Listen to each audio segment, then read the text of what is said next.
दोस्तों आज के इस वीडियो में आज बातें मैं एक ऐसे गीतकार के बारे में करने वाली हूँ जिन्होंने मुंबई की शहरी चमक दमक के बारे में ये बात कही। मैं क्या जानूं ये बातें, मैं आदमी हूँ वही सदियों पुराना। वो गीतकार जिन्होंने हमें दिया जिंदगी का फलसफा। जिंदगी के सफर में गुजर जाते हैं जो मकाम, वो फिर नहीं आते। वो गीतकार जिन्होंने कहा कि दुनिया की तरफ मत देखो, बस अपनी मर्जी और अपना काम करो। लोगों का काम है कहना, छोड़ो बेकार की। जी हाँ दोस्तों, मैं बात कर रही हूँ आनंद बख्शी की। दर्द दिल, दर्द जिगर। दोस्तों 30 मार्च 2002 को आनंद बख्शी इस फानी दुनिया को छोड़कर हमेशा हमेशा के लिए चले गए। ये वो कौन सा देश जहाँ तुम चले गए। इन्हें लंबे वक्त से दिल की बीमारी थी और 2001 में इन्हें ब्रेन स्ट्रोक भी पड़ा था। ये 2 बार कोमा में चले गए थे और जब दूसरी बार गए तो कभी वापस नहीं आए। ये 21 जुलाई 1930 को जन्मे थे रावलपिंडी में। वो रावलपिंडी जो बंटवारे के बाद सरहद के उस पार रह गई। तब ये 17 बरस के थे और इनकी प्यारी रावलपिंडी उनसे छूटी जा रही थी। इस रावलपिंडी की याद में कई सालों बाद आनंद बख्शी ने लिखी एक नज्म, और इस नज्म के बारे में उनके बेटे राकेश बख्शी क्या कहते हैं, आइए सुनिए। जब पार्टीशन हुआ था, बख्शी साहब 17 साल के थे, तो उन्होंने 17 साल जिंदगी जी थी रावलपिंडी में, तो दूसरा देश बन गया। लेकिन वो थी बख्शी साहब की जन्मभूमि, उन्होंने वहाँ जन्म लिया था, वहीं गाने सुने, वहाँ उधर का कल्चर उन्होंने पिया और खाया, जिसकी वजह से वो गीतकार भी बने आगे जाके। पंजाबी कल्चर, फोक कल्चर, सूफी गाने। जब यहाँ हिंदुस्तान आए तो उन्होंने एक नज्म लिखी, उस नज्म का नाम है रावलपिंडी, और तकसीम के ऊपर है, उनकी फीलिंग्स। और उन्होंने इस खूबसूरत पोएम को इस तरीके से लिखा जैसे कि एक आदमी एक बिलवड के लिए लिखता है, या कोई जो छूट जाता है जिंदगी में पीछे। उन्होंने उस हिसाब से ये पोएम लिखी है। तो मैं ये नरेट करना चाहता हूँ दो अपने बख्शी फैंस के लिए। जरूर। सनहा ये मेरी जिंदगी सह गई, सनहा ये मेरी जिंदगी सह गई, मैं यहाँ आ गया वो वहां रह गई। कुछ ना मैं कर सका, कुछ ना मैं कर सका, देखता ही रह गया। कुछ ना वो कर सकी, देखती रह गई। लोग कहते हैं तकसीम सब हो गया, लोग कहते हैं तकसीम सब हो गया, जो नहीं बट सकी चीज वो रह गई। याद पिंडी की आती है अब किस लिए, याद पिंडी की आती है अब किस लिए, मेरी मिट्टी थी जहलम में वो बह गई। इन जमीनों ने कितना लहू पी लिया, ये खबर आसमानों तलक है गई। रास्ते में खड़ी हो गई सरहदें, रास्ते में खड़ी हो गई सरहदें, सरहदों पे खड़ी बेबसी रह गई। दे गई घर गली शहर मेरा किससे, दे गई घर गली शहर मेरा किससे, क्या पता किससे बख्शी वो क्या कह गई। क्या बात है। ये तकसीम के ऊपर बख्शी आपका जो दर्द था कि अपनी जन्मभूमि को पीछे छोड़ के आना पड़ा, जी जी, माँ की तरह, इस पोएम से ही जाहिर होता है। जी दोस्तों, आनंद बख्शी एक ज़माने में फ़ौज में थे, लेकिन वहाँ उनका मन नहीं लगता था।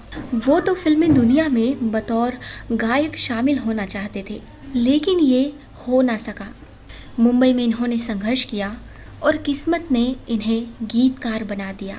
सन 1962 में आनंद बख्शी को पहली कामयाबी मिली। फिल्म थी मेहंदी लगी मेरे हाथ।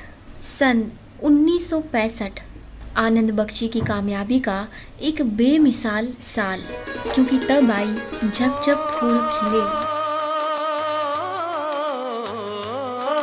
इसी साल आई हिमालय की गोद में। ये वो दौर था जब आनंद बख्शी बाकायदा एक कामयाब गीतकार बनने के रास्ते पर आगे बढ़ते चले जा रहे थे। सन 1967 में फिल्म मिलन के गाने उन्होंने लिखे। दोस्तों, आनंद बख्शी के जीवन की एक महत्वपूर्ण घटना है। वो रेल से सफ़र कर रहे थे। एक प्लेटफॉर्म पर ट्रेन रुकी थी और गांव का एक व्यक्ति मिलन फिल्म का उनका एक गाना गा रहा था। आनंद बख्शी का दिल बहुत खुश हुआ और उन्हें ये एहसास हो गया कि अब वो पक्के गीतकार बन चुके क्योंकि अब वो जन जन तक पहुंच चुके हैं। दोस्तों, आनंद बख्शी की सबसे बड़ी खासियत ये थी कि उन्होंने हर तरह के, हर सिचुएशन के गीत लिखे हैं और कमाल की बात ये थी कि बातचीत को गीतों में बदल देने का हुनर था आनंद बख्शी के पास। तमाम संगीतकारों के साथ आनंद बख्शी ने काम किया और दोस्तों, कोई ऐसा रेडियो स्टेशन दुनिया में नहीं होगा और शायद दुनिया में कोई ऐसा हिंदी रेडियो स्टेशन नहीं होगा जहां से आनंद बख्शी के गाने नहीं बजते होंगे। फिल्मी दुनिया के युग बदलते चले गए, संगीतकारों की पीढ़ियां बदलती चली गईं और आनंद बख्शी का काम बदलता चला गया। तुझे देखा तो ये जाना सनम। जहां इन्होंने चित्रगुप्त के साथ लिखा तो आनंद बिलंदी के साथ भी लिखा, एस.टी. बर्मन के लिए गाने लिखे तो आर.डी. बर्मन के लिए भी लिखे, रोशन के लिए लिखे तो उनके बेटे राजेश रोशन के लिए भी लिखे, कल्याण जी आनंद जी के लिए लिखे तो विजू शाह के लिए भी लिखे। यानी संगीतकारों के ही कई पीढ़ियों के साथ बख्शी साहब ने काम किया। साल 2001 गदर फिल्म का ये गाना सुन। ये छोटी सी जिंदगी आइए फिल्म फेयर पुरस्कारों की बातें करें। सन 1979 फिल्म अपनापन का ये गाना लेती है जीवन की नैया तो बन जाता है खिवैया। सन 1982 फिल्म एक दूजे के लिए। सन 1996 फिल्म दिल वाले दुल्हनिया ले जाएंगे। सन 2000 फिल्म ताल। दोस्तों, आनंद बख्शी ने कुछ फिल्मों में गाने भी गाए हैं। आइए एक झलक सुनते हैं इनके गाए इस गाने की। फिल्म का नाम है बालिका वधू। दोस्तों, 30 मार्च 2002 को आनंद बख्शी इस फानी दुनिया को छोड़कर हमेशा हमेशा के लिए चले गए। फिर खाना लगा है आना जाना। देश जो है वो उन्हें याद कर रहा है, संगीत के चाहने वाले, गीतों के चाहने वाले। हम चाहते हैं कि कुछ गानों के बनने की कहानियां आप सुनाएं। बख्शी आपका एक गाना था एक फिल्म में जहाँ पर विलेन और वैम्प ने हीरो को बांध कर रखा हुआ है और उसका फैसला नहीं हो रहा कि क्या किया जाए इसके साथ। तो बख्शी आपको एक लाइन याद आई, उन्होंने अपने स्कूल में पढ़ी थी या कहीं कहानी में पढ़ी थी कि जब India was invaded by Alexander ने हमला किया था हिंदुस्तान पे, तो तब जब किंग पोरस को कैद कर दिया गया, डिफीट कर दिया गया, तो तब ये सवाल उठा था कि क्या किया जाए उनको मार दिया जाए या छोड़ दिया जाए। तो उनको ये बात याद आई और जो राजकोषा साहब की फिल्म थी मेरा गांव मेरा देश में जो सिचुएशन बनी, तो उन्होंने फिर वो वहाँ यूज किया, मार दिया जाए, छोड़ दिया जाए, बोल तेरे साथ क्या सलूक किया जाए। क्या बात है। मतलब देखिए, इतिहास से रेफरेंस लेके और उन्होंने उसे एक मॉडर्न गाने में बदल दिया। Yes yes. एक तो अच्छा तो हम चलते हैं कि भी बड़ी दिलचस्प कहानी है। हाँ, वो बख्शी साहब और जब सेटिंग चल रही थी गाने की तो काफी वक्त निकल गया। मेरे ख्याल में 1-2 दिन कुछ बात नहीं बनी, सेटिंग हो रही थी। लक्ष्मी जी प्यारेलाल और बख्शी साहब और डायरेक्टर साहब ओम प्रकाश जी, और कुछ बात नहीं बन रही थी, कुछ मुखड़ा नहीं बन रहा था, कुछ अंतरे नहीं बन रहे थे, कुछ बन ही नहीं रहा था। तो जब तक मुखड़ा नहीं बनेगा फिर अंतरे नहीं निकल सकते, क्योंकि अंतरे मुखड़े से ही निकलते हैं। तो बड़े परेशान हो गए, फेडअप हो गए वो लोग, और उन्होंने बख्शी साहब ने उठा या बख्शी साहब उठे या लक्ष्मी जी उठे, उन्होंने कहा भाई बहुत हो गया, अच्छा तो हम चलते हैं। तो बख्शी साहब ने पूछा फिर कब मिलोगे। तो जब वो जवाब देने लगे तो बख्शी साहब ने उनको रोक दिया। उन्होंने कहा कि रुको रुको, बैठो बैठो, अभी मुझे एक आइडिया है। और वहीं उन्होंने वहीं थर्ड लाइन लिखी, जब तुम कहोगे, और उससे गाने की शुरुआत होती है, अच्छा तो हम चलते हैं, फिर कब मिलोगे, जब तुम कहोगे, आधी रात को, हाँ आधी रात को, कहाँ वहीं जहाँ कोई आता जाता नहीं। क्या बात। तो ये वहाँ से वो बात नहीं। फिर कब मिलोगे जब तुम कहो। अच्छा, गाना है अपना, एक बार सुभाष घाई साहब आए थे घर पे जी। उन्होंने बख्शी साहब से कहा कि मैंने नई फिल्म बना रहा हूँ, तो मैं आपको आज आके स्टोरी सुनाता हूँ। तो स्टोरी सुनते सुनते वो रात हो गई और खाने का वक्त हो गया, और खाना वाना खाया, और जब खाना खा के जब हाथ धोने चले गए बख्शी साहब वॉश बेसिन पे, तो हाथ धोते धोते बख्शी साहब ने सुभाष जी खाई साहब को कहा कि मुझे एक लाइन याद आ रही है, तेरी फिल्म का नाम सौदागर है, मुझे एक लाइन याद आ रही है, सौदा कर सौदागर सौदा कर, दिल लेकर दिल देकर। वॉश बेसिन में हाथ धोते धोते वो लाइन उनके दिमाग में आ गई। एक और मुझे बड़ा अच्छा किस्सा याद आ रहा है कि एक बार वो बख्शी साहब नई गाड़ी में जा रहे थे बम्बई, क्योंकि शायद फादर आ रहे थे बाहर गाँव से, तो वो बम्बई सेंट्रल स्टेशन जा रहे थे उनके अपने पिताजी को लेने के लिए। उनके साथ एक दोस्त था उनकी गाड़ी में, उनके दोस्त अपने दोस्त की गाड़ी में गए थे, क्योंकि तब उनके पास पैसे नहीं थे अपनी गाड़ी, खुद की गाड़ी खरीदने के लिए। तो दोस्त की गाड़ी में जा रहे थे और बख्शी साहब बैठे थे बाजू में और दोस्त चला रहे थे। तो वहीं पर रास्ते में कहीं बख्शी साहब ने गाड़ी रोक दी। मैंने बोला रुक रुक रुक, कुछ लिखना है मुझे। और उन्होंने एक कागज पे लिखा कि गाना है अपना मेरे हम सफर का, इस राह पर इस मोड़ पर कहीं तुम, किसी राह पर किसी मोड़ पर कहीं चल न देना छोड़कर। हाँ, तो वो एक आगे ट्रक जा रहा था और ट्रक के पीछे लिखा था मेरे हम सफर। ओहो हो। तो वहां से उन्होंने ये लाइन पकड़ी कि गाड़ी निकल जाएगी, सड़क निकल जाएगी, लोग निकल जाएंगे, मेरा साथ नहीं छोड़ना मेरे हम सफर। क्या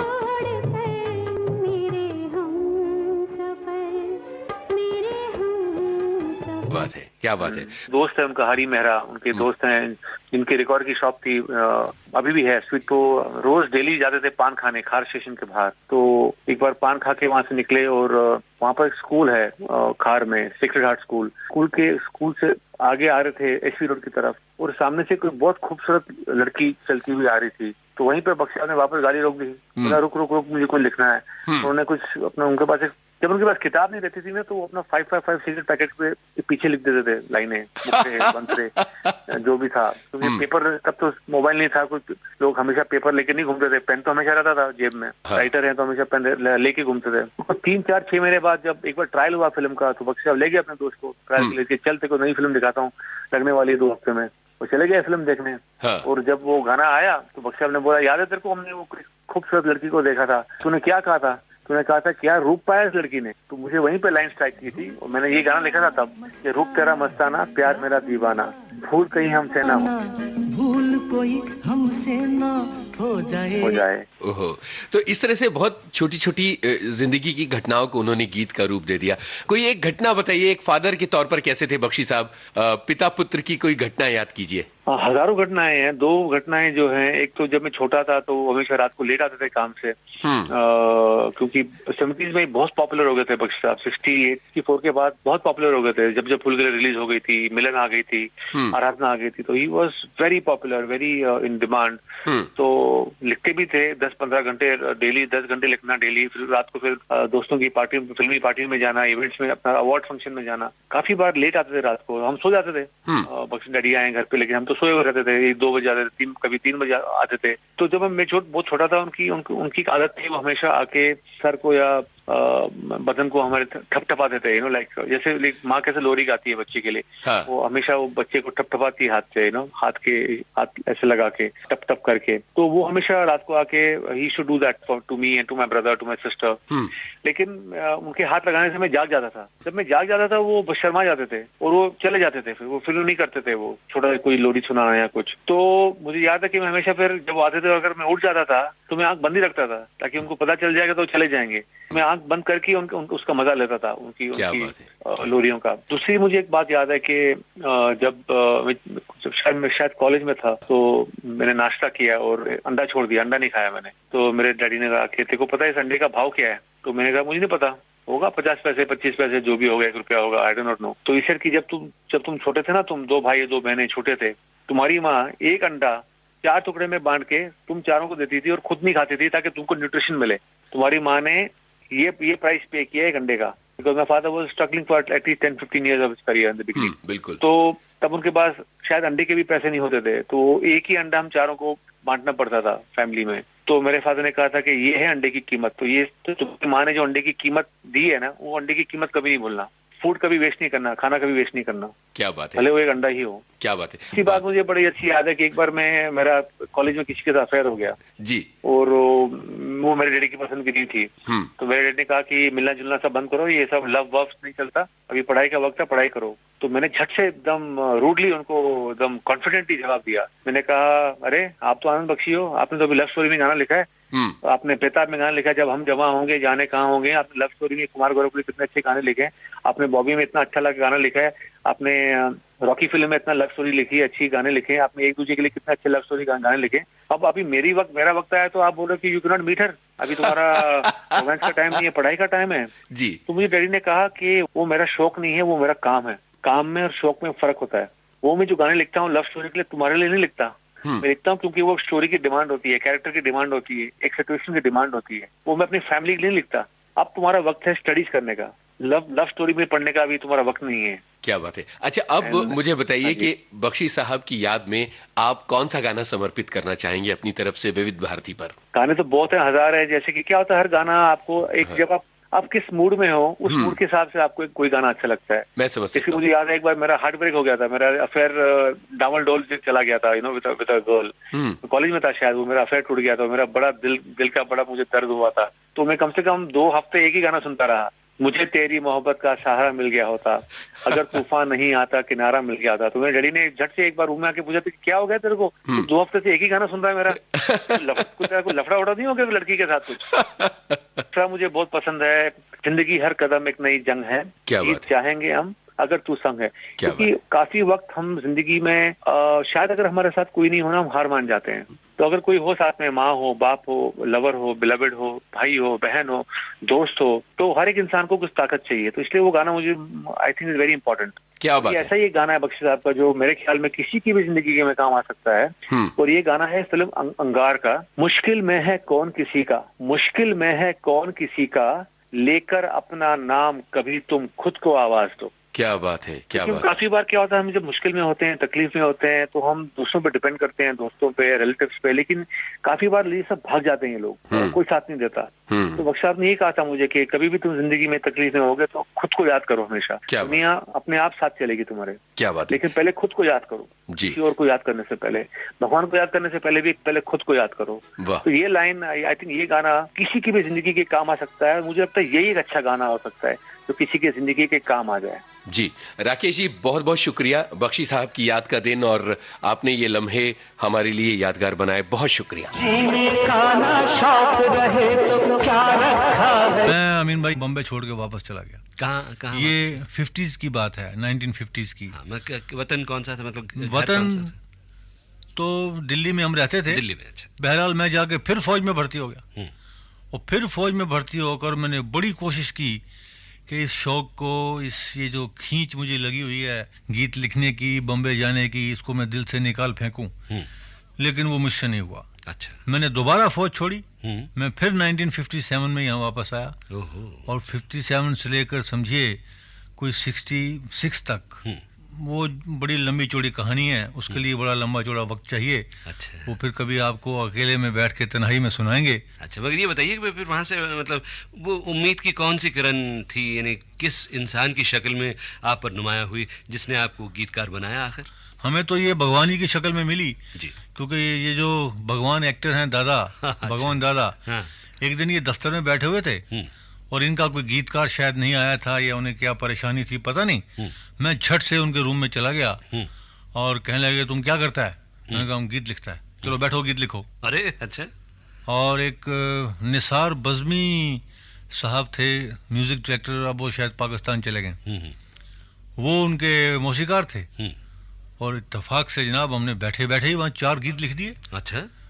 तो हमें तो लगा कि अपना काम तो बन गया, ये तो इतना आसान हो गया। हम समझते थे पता नहीं ये कब तक और ये यूं ही ये सड़कों पे भटकना पड़ेगा, लेकिन वो 4 गीत लिखने से भी बाद में हमें पता चला कि अभी कुछ हुआ नहीं, मंजिल बहुत दूर है। मतलब वो 4 गीत रिकॉर्ड पर आए? जी हाँ। लेकिन आनंद भाई वो गीत जो सबसे पहले आपने लिखा जो कि रिकॉर्ड किया गया, जी, तो अगर वो पहला गाना अगर आप गुनगुना कर हमारे सुनने वालों को सुनाएं तो क्या बात होगी? जी हाँ, मैं कोशिश करता हूँ।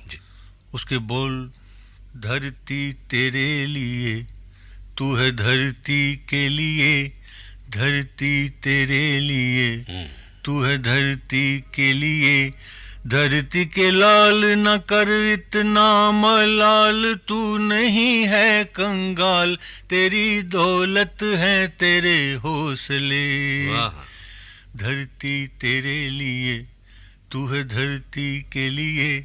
बस अच्छा चाहिए। तो पहला गाना था जो आनंद बख्शी साहब ने लिखा। वाह।